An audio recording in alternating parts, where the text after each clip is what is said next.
Dhamma Sang Bhagawa telah sempurna dibabarkan, berada sangat dekat, tak berselang oleh waktu, mengundang untuk dibuktikan, menuntun ke dalam batin, dapat dihayati oleh para bijaksana dalam batin masing-masing. Ehipasiko adalah ciri khas ajaran Buddha yang membedakan dengan agama lain.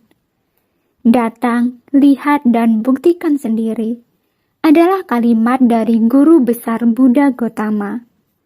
Dan itu harus diakui oleh siapapun bahwa setiap orang bisa membuktikan sendiri tanpa paksaan. Ditakut-takuti atau dipaksa percaya begitu saja akan suatu ajaran. Ajaran Ehipasiko ini tidak ada dalam ajaran yang lain. Anda boleh ambil dan periksa kitab suci ajaran lain yang umumnya menganjurkan atau malah mengharuskan mengikuti apa yang tertulis atau apa yang tercantum di dalam kitab suci tersebut. Berbeda dengan ajaran Buddha Gotama. Beliau mengatakan, biarpun seseorang banyak membaca kitab suci, tetapi tidak berbuat sesuai dengan ajaran, maka orang lengah itu sama seperti gembala sapi yang menghitung sapi milik orang lain. Ia tidak akan memperoleh manfaat kehidupan suci.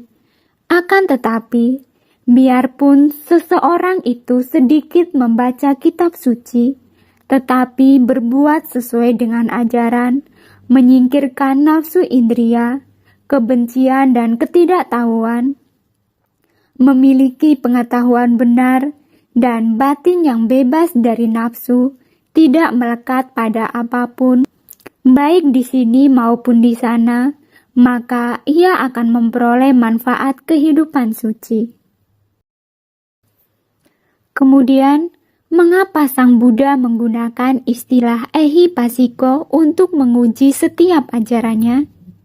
Jelas, itu menunjukkan apa yang telah dicapainya pasti bisa dibuktikan secara detail, jelas dan terbuka tanpa ada yang disembunyikan, agar setiap makhluk bisa membuktikannya. Itulah bukti bahwa Buddha Gotama adalah guru yang tidak otoriter, moderat, terbuka, rasional, tanpa pilih kasih untuk semua golongan. Beliau tidak pernah memaksa harus mempercayai kata-kata yang beliau ucapkan. Tetapi, kita terlebih dahulu harus mengkaji, mengerti, menelaah, dan mempraktikkan yang diucapkan guru Buddha. Baru seseorang bisa mengatakan bahwa ajaran beliau itu sesuai atau tidak sesuai. Kata Ehipasiko sendiri berasal dari kata Ehipasika yang terdiri dari 3 suku kata, yaitu Ehi, Pasa, dan Ika. Secara harfiah, Ehipasika berarti datang dan lihat. Terlihat setelah dihampiri, bersifat terbuka. Ehipasika Dhamma merupakan sebuah undangan kepada siapa saja untuk datang, melihat serta membuktikan sendiri kebenaran yang ada dalam Dhamma. Ini adalah salah satu sikap dari guru Buddha yang memberikan kebebasan berpikir dalam menerima suatu ajaran. Ajaran ini juga terdapat dalam sutta, perbincangan antara Buddha Gotama dengan suku Kalama.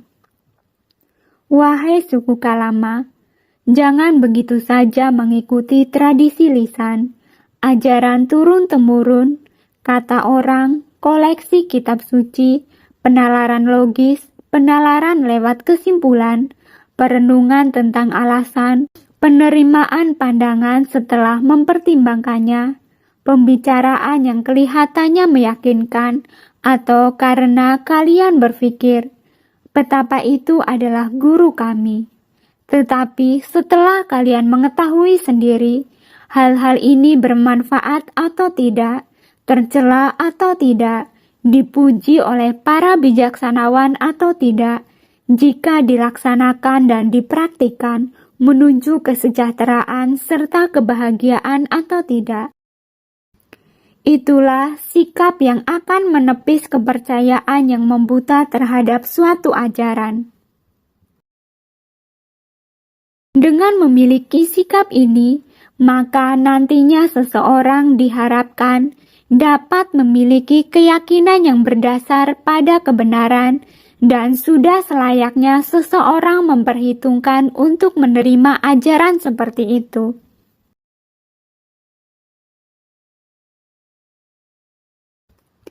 Terkadang secara tidak sadar, kita suka membatasi diri kita, sehingga kurang cerdas dalam memahami esensi dari ehipassiko. Banyak orang yang kerap kali mengartikan ehipassiko secara sempit, dengan cara menyuruh orang lain membuktikannya sendiri suatu ajaran karena sudah terdoktrin bahwa ehipassiko adalah datang dan buktikan sendiri. Jadi orang lain tidak bisa membuktikan akan sesuatu hal walaupun itu kebenaran.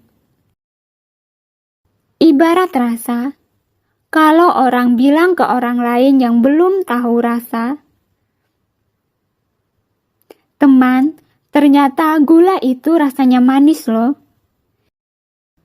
Jika orang itu tidak tahu rasa manis, maka ia akan bertanya, "Manis itu rasanya bagaimana?" Maka orang yang mengetahui rasa itu akan berkata, "Ehipassiko, datang dan buktikan." Kalaupun makna ehipassiko demikian, bagaimana halnya dengan kasus ketika seseorang ingin membuktikan bahwa menggunakan narkoba itu merugikan, merusak, mematikan? Bukan berarti orang tersebut harus terlebih dahulu menggunakan barang tersebut. Kemudian, ketika orang biasa yang ingin membuktikan bahwa surga atau alam bahagia seperti para Nimita Wasawati, Nimanarati, Tusita, dan lain sebagainya itu ada, indah, kesenangan-kesenangan ada di sana. Dan neraka atau alam menderita seperti Asura, Peta, Tiracana, dan neraka, itu memang benar-benar ada. Apakah seseorang itu harus mati dulu untuk membuktikannya? Contoh lain ialah ketika seseorang diberitahu bahwa tertusuk duri itu sakit. Untuk membuktikannya, apakah seseorang itu harus mencari duri, kemudian menusukinya ke dalam tubuhnya sendiri? Tentu tidak. Ehipassiko yang diajarkan oleh sang guru Buddha Gautama bukan sekedar datang dan lihat, tapi juga harus disertai dengan kebijaksanaan. Kemudian, bagaimana jika seseorang itu tidak mempunyai kebijaksanaan? Apa yang harus dilakukan? Karena belum bijaksana, maka belajarlah menjadi bijaksana. Di dalam kebijaksanaan terdapat kecerdasan.